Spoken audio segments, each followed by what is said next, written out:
ನಮಸ್ಕಾರ. ಸಾಮಾನ್ಯವಾಗಿ medical reports ನೋಡುವಾಗ ಈ ಪದ ನಮ್ಮ ಕಣ್ಣಿಗೆ ಬಿದ್ದಿರುತ್ತೆ. ಎಲೆಕ್ಟ್ರೋಕಾರ್ಡಿಯೋಗ್ರಫಿ. ಕೇಳೋಕೆ ಸ್ವಲ್ಪ ಕಷ್ಟ ಅಲ್ವಾ? ಆದ್ರೆ ಈ ದೊಡ್ಡ ಪದದ ಹಿಂದೆ ಒಂದು ತುಂಬಾನೇ ಸಿಂಪಲ್ ಆದ ಕಥೆ ಇದೆ ಅಂದ್ರೆ ನಂಬ್ತೀರಾ? ಸರಿ, ಈಗ ಇದನ್ನೊಮ್ಮೆ ನೋಡಿ. ವಿದ್ಯುತ್ ರುಲೇಖನ. ಅಬ್ಬಾ, ಇದೇನಿದು?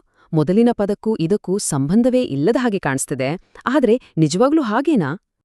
ಇಲ್ಲಿ ನೋಡಿ, ಆಶ್ಚರ್ಯ ಅಂದ್ರೆ ಇದೆ. ಒಂದು ಇಂಗ್ಲಿಷ್ ಪದ, ಇನ್ನೊಂದು ಕನ್ನಡ ಪದ. ಆದ್ರೆ ಎರಡೂ ಹೇಳೋದು ಒಂದೇ ಅರ್ಥವನ್ನ. ಇದು ಹೇಗೆ ಸಾಧ್ಯ? ಇವತ್ತು ನಾವು ಬಿಡಿಸೋಕೆ ಹೊರಟಿರೋ ಪಜಲ್ ಇದೇನೆ. ಬನ್ನಿ, ಇದ್ ಹೇಗೆ ಅಂತ ನೋಡೋಣ. ಖಂಡಿತ ಇಂಟ್ರೆಸ್ಟಿಂಗ್ ಆಗಿರುತ್ತೆ. ಮೊದಲನೇ ಭಾಗಕ್ಕೆ ಹೋಗೋಣ. ಅದೇ ಹೆಸರನ್ನ ಡಿಕೋಡ್ ಮಾಡೋದು. ನಮಗೆಲ್ಲ ಹೆಚ್ಚು ಕಡಿಮೆ ಗೊತ್ತಿರೋ ಇಂಗ್ಲಿಷ್ ಪದದಿಂದನೇ ಶುರು ಮಾಡೋಣ. ಮೊದಲಿಗೆ ಎಲೆಕ್ಟ್ರೋ. ಈ ಪದ ಗ್ರೀಕ್ ಭಾಷೆಯಿಂದ ಬಂದಿರೋದು. ಹೆಸರಲ್ಲೇ ಇದೆಯಲ್ಲ? ಇದು ಎಲೆಕ್ಟ್ರಿಸಿಟಿಗೆ ಅಂದ್ರೆ ವಿದ್ಯುತ್ಗೆ ಸಂಬಂಧಿಸಿದ್ದು. ಸೊ ನಮ್ಮ ಪಜಲ್ನ ಮೊದಲ ಪೀಸ್ ಎಲೆಕ್ಟ್ರಿಕ್. ಎರಡನೇ ಭಾಗ ಕಾರ್ಡಿಯೋ. ಜಿಮ್ಮಿಗ್ ಹೋಗೋರಿಗೆಲ್ಲ ಇದು ಚೆನ್ನಾಗೇ ಗೊತ್ತಿರುತ್ತೆ. ಇದರ ಅರ್ಥ ಹೃದಯ. ಕಾರ್ಡಿಯಾಲಜಿ, ಕಾರ್ಡಿಯೋವ್ಯಾಸ್ಕ್ಯುಲಾರ್ ಅಂತೀವಲ್ಲ, ಆ ಎಲ್ಲ ಪದಗಳ ಬೇರು ಇಲ್ಲೇ ಇರೋದು. ಹಾಗಾದ್ರೆ ನಮ್ಮತ್ರ ಈಗ ಎಲೆಕ್ಟ್ರಿಕ್ ಮತ್ತು ಹಾರ್ಟ್ ಇದೆ. ಇನ್ನು ಕೊನೆಯದಾಗಿ ಗ್ರಾಫಿ. ಫೋಟೋಗ್ರಫಿ, ಬಯೋಗ್ರಫಿ, ಈ ಪದಗಳೆಲ್ಲ ನೆನ್ಪಾಗುತ್ತಲ್ವಾ? ಇದರ ಅರ್ಥ ಬರೆಯೋದು ಅಥವಾ ರೆಕಾರ್ಡ್ ಮಾಡೋದು. ಹಾಗಾದ್ರೆ ಎಲ್ಲವನ್ನೂ ಒಟ್ಟಿಗೆ ಸೇರಿಸಿದ್ರೆ ಏನಾಯ್ತು? ಎಲೆಕ್ಟ್ರಿಕ್, ಹಾರ್ಟ್, ರೈಟಿಂಗ್ ಅಂದ್ರೆ ವಿದ್ಯುತ್, ಹೃದಯ, ಬರಹ. ಸರಿ, ಈಗ ನಮ್ಮ ಕನ್ನಡ ಪದಕ್ಕೆ ವಾಪಸ್ ಬರೋಣ.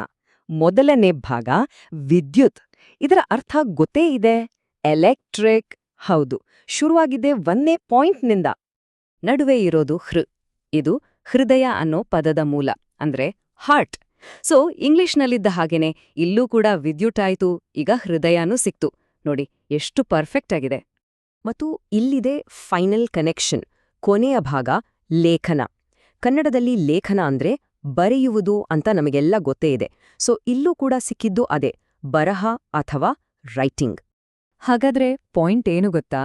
ಎಲೆಕ್ಟ್ರೋಕಾರ್ಡಿಯೋಗ್ರಫಿ ಅಂದ್ರೂ ಸರಿ, ವಿದ್ಯುತ್ ಹೃದಯಲೇಖನ ಅಂದ್ರೂ ಸರಿ, ಎರಡೂ ಪದಗಳು ಒಂದೇ ಒಂದು ಸರಳ ಕಥೆಯನ್ನ 3 ಭಾಗಗಳಲ್ಲಿ ಹೇಳುತ್ತವೆ. ವಿದ್ಯುತ್, ಹೃದಯ, ಬರಹ. ಅಷ್ಟೇ. ಭಾಷೆ ಬೇರೆಯಾದ್ರೂ ಅದರ ಹಿಂದಿರೋ ಆಲೋಚನೆ ಒಂದೇ. ಈಗ ಎರಡನೇ ಭಾಗಕ್ಕೆ ಹೋಗೋಣ. ಅದೇ ಹೃದಯದ ಲಯ. ಸರಿ, ಈ ಬರಹದ ಕೆಲಸವಾದ್ರೂ ಏನು? ಹೃದಯದ ಎಲೆಕ್ಟ್ರಿಸಿಟಿಯನ್ನ ಯಾಕೆ ನಾವು ಬರಿಬೇಕು? ಇದರ ಉತ್ತರ ಇದೆಯಲ್ಲ, ಅದು ತುಂಬಾ ಸುಂದರವಾಗಿದೆ. ಇದನ್ನ ನಾವು ಹೃದಯದ ಲಯಗಳು ಅಂತ ಕರೀಬೋದು. ಆ ವಿದ್ಯುತ್ ಹೃದಯ ಬರಹ ಅನ್ನೋದು ಬೇರೇನೂ ಅಲ್ಲ, ಅದು ಡಾಕ್ಟರ್ಗಳಿಗೆ ನಮ್ಮ ಹೃದಯದ ತಾಳ, ಬಡಿತ ಮತ್ತು ಅದರ ಜೀವಂತಿಕೆಯನ್ನ ನೋಡೋಕೆ ಮತ್ತು ರೆಕಾರ್ಡ್ ಮಾಡೋಕೆ ಇರೋ ಒಂದು ದಾರಿ. ಇದು ಹೃದಯವೇ ಬರೆದುಕೊಡುವ ಒಂದು ಭಾಷೆ ಇದ್ಹಾಗೆ.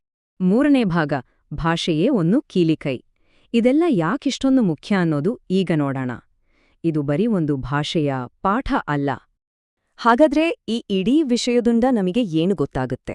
ಮೊದಲನೇದಾಗಿ, ಎಷ್ಟೇ ದೊಡ್ಡದಾಗಿ ಕಷ್ಟವಾಗಿ ಕಾಣೋ ಪದಗಳೂ ಸಹ ಚಿಕ್ಕ ಚಿಕ್ಕ ಸರಳ ಭಾಗಗಳಿಂದಾನೇ ಆಗಿರುತ್ತೆ.